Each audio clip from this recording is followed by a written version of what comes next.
আজকের বাজার লাল 650 আর ব্রয়লার হইলে গাড়ি 230 35। কাস্টমার খুব কম, মালের অতিরিক্ত দাম প্রত্যেক মুরগ 100 টাকা 150 টাকা দাম বেশি।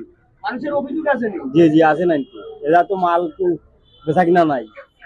আর তো আমরা তো তৈলে অনেক মুরগ বেচতে পারলাম, দাম বাড়ার কারণে কাস্টমার একবারে কম কাস্টমার। 800 গরুর মাংস 250 গ্রাম 750, আর 800 হইলো 950। 900 টাকা কেজি বলি, আর কাস্টমারের দাম হলো 650 টাকা। আমরা এখন রেটে বেছেন 750 টাকা, সরকারে দিতে 750, আমরা 750, আমরা 1 টাকা বাড়িয়ে বেছি। আমরা তো 900 টাকা 1000 টাকা পড়ে কিনা লস করবা কিতা, ব্যবসা করিয়া তো দেখছি। দোকানে এই দিন যদি লাগাই দেখে পাবলিকে বলবে কিতা, লাগাই দোকানে বলবে কিতা, দেখিয়া তো বেচা লাগে ভাই। 10 লাখ টাকা চুকাইতে পারতাম না।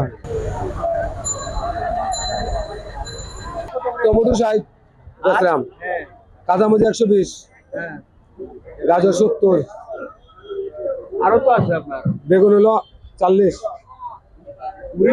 উড়ি বিচি 120, সবচেয়ে আলোচিত লেবু কত? লেবু হইলো আছে হলো আপনার 50 টাকা।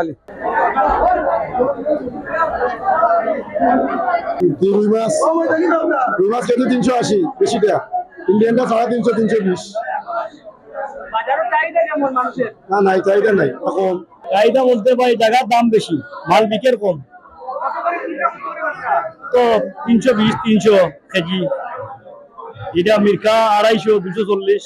এগুলোর দাম এই যে রেট, এই রেটটা কিন্তু কিছু কম রাখা যায়। রেট তো অনেক বেশি, আর মালও আমরা ইঞ্চিটা সীমিত, মালের দাম অনেক বেশির কারণে। সবচেয়ে মানে বেশি চলতেছে কোন খেজুরটা? সবচেয়ে বেশি চলতেছে যে ইরাকি খেজুর, ওটাই চলতেছে বেশি। কেজিতে 100 টাকা 50 টাকা বেশি। কাস্টমারে কি কোনো অভিযোগ করে?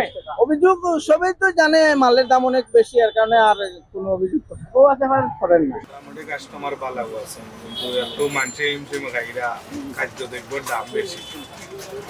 মানুষ তো অনেক দিন মজুর বেশি, এরা যে বেতন পায় ঊর্ধ্ব গতিতে যে দাম চাউল ডাইল তারা খাবার আমরা আর একটু কমাবো।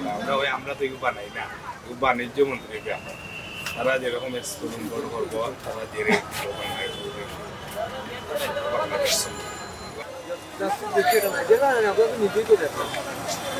চাহিদা কম।